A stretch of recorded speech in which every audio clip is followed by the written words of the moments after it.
You're listening to an inside look with North America's top 50 site consultants. How do I land a big deal in my community? What are location consultants really looking for? Join us as we pull back the curtain and look inside the secrets of site selection with your hosts, Tim Tarentine and Amanda Harrison. Hey everyone, thanks for joining us today on an Inside Look, North America's top 50 site consultants. I'm Amanda Harrison and I'm here with Tim Tarentine, who spoke with another leader in this industry of site selection. So Tim, tell us about who you spoke with this week. I had the pleasure of sitting down, Amanda, with Jason Hickey. Jason's president of Hickey & Associates. They're a global site selection firm. They work in public incentives and support both firms and give advice to communities. So Jason is a star in the industry. He specializes in not only finding locations, but his real magic is around federal incentives, loan guarantees, and grant programs. He even had the opportunity to advise the White House and their Domestic Policy Council on ways in which we can make the country's policy better for economic development and for site selection. It's an interesting conversation I had with Jason. He's obviously passionate about the work he does. He comes from Northwestern University in Illinois and also serves on the board of Northwestern's Alumni Association. So he's also very active at his alumnus. Excited about the conversation and hope you all will be too. Jason, welcome to the podcast and congratulations for being named one of North America's top 50 site consultants. It's so good to have you on the call today. I want to dive right in because our listening audience obviously wants to know more about you. Tell us 3 things that we should know about Jason. Well, thanks so much for having me. I'm honored, as well as our firm is honored, to be recognized as a top site consultant. Our firm is one of the fastest growing in the world. And for me personally, this is a family company. My father started the firm, and next year, in 2016, we'll celebrate our 30th anniversary. Now, I joined the firm when I was very young, but I'm honored to be our second generation leader, and I've seen a lot of growth since then, and a lot of unique changes that have occurred in the site selection industry in the last handful of years. Absolutely. And so you're a second generation, obviously. What are some other things that people should know about Jason as a person or behind the scenes? What do you like to do outside of all the hard work you have running your company? Well, nowadays, both my wife and I's main hobby is to take care of our young children. We just had a boy in the middle of July and a girl who just turned 2. So our main hobby is to take care of them both. We do some other things, but that seems to be the main focus at the moment. I would imagine sleep is becoming a hobby you enjoy from time to time, or trying to Absolutely. Enjoy. Yeah. So economic development, site selection, we obviously have questions about kind of the inside baseball. We want to talk to people who have experience and who know this industry. When you're looking at a project, everybody has that quirky thing or something that they pay attention to that may not be a part of what economic developers or even the company is paying attention to. Do you have an inside secret that you assess when you're looking at a community for a project? What are some of those things that aren't on the RFI that you pay attention to? Well, that's a great question. So every project in the company that's behind that project is different. Most companies are making decisions based on attributes of either past challenges that they need to correct or future things that are affecting their business that they need to adjust for. In today's world, there's lots of market change that have occurred, not only in North America, but around the world. Growth within the U.S. has changed dramatically in the last 30 to 40 years of markets and where some of those goods and services need to be placed. And so you can imagine that over the last few years, there's been a lot of changes. But outside of the RFI, the number one issue that comes up time and time again is workforce. No matter how big or small the facility is from a staffing perspective, it's often the number one cost, either first or second to real estate. And so workforce and understanding the labor analytics is extremely important. That's why we built a large practice around algorithms and forecasting and those things that are important, because decisions are not made for today. They're made for many years into the future.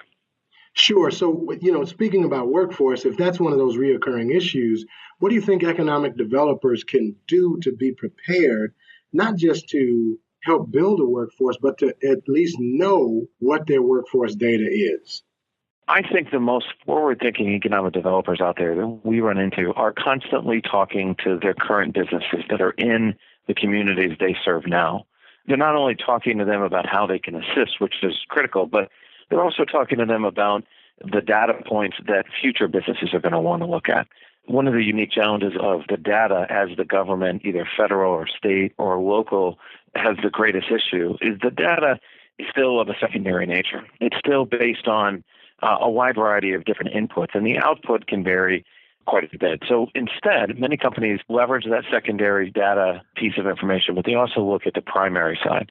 They want to know what's going on at the ground level at any moment.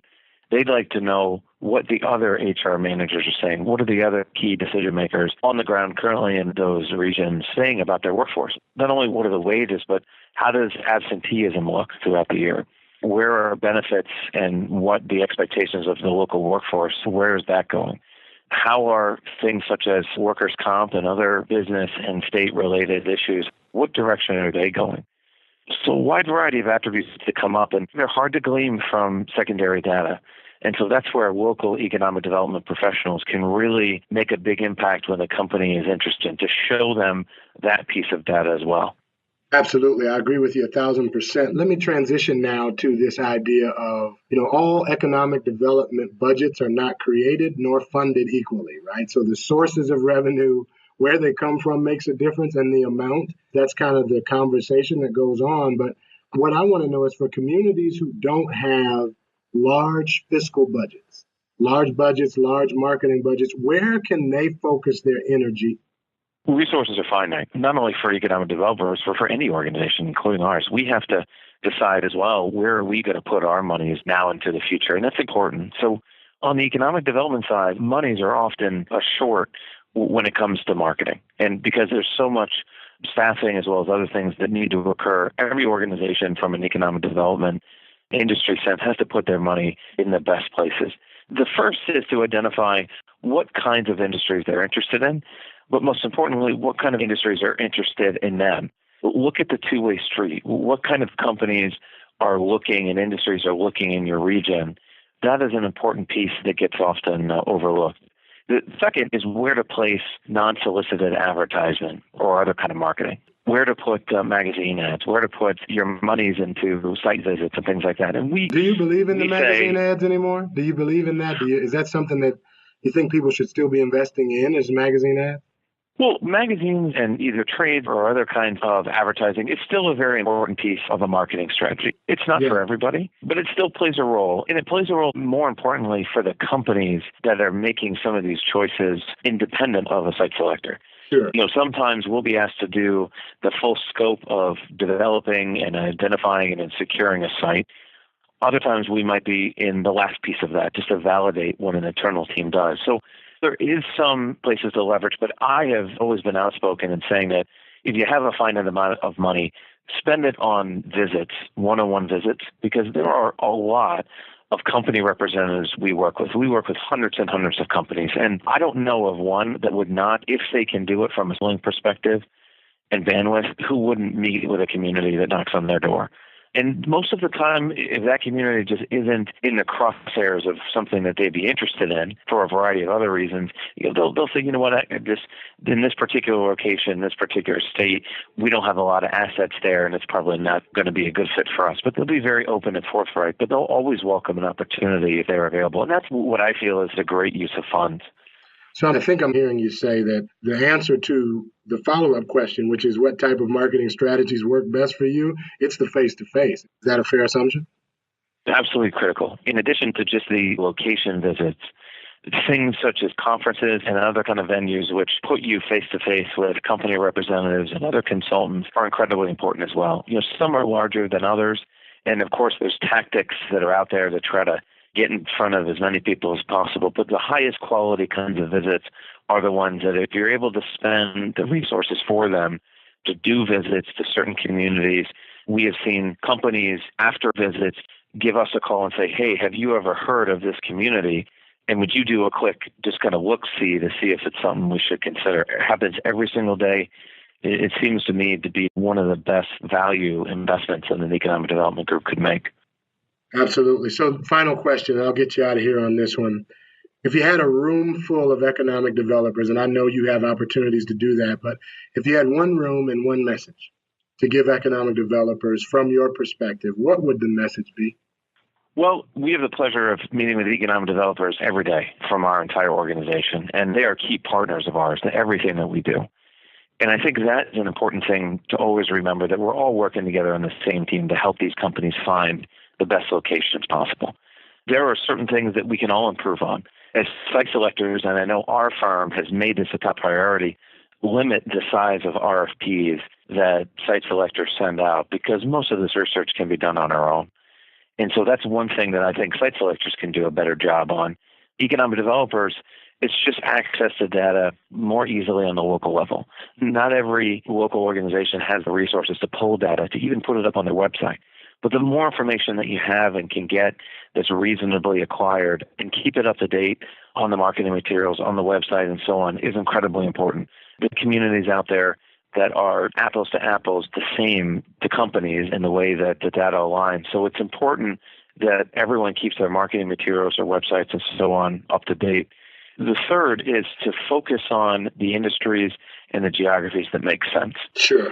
There were a lot of companies that were coming from Europe, Germany, for instance, in the years past. A lot of companies that continue to invest from Asia, like countries like Japan and China and South Korea. That will change in the future, as it has changed in the past.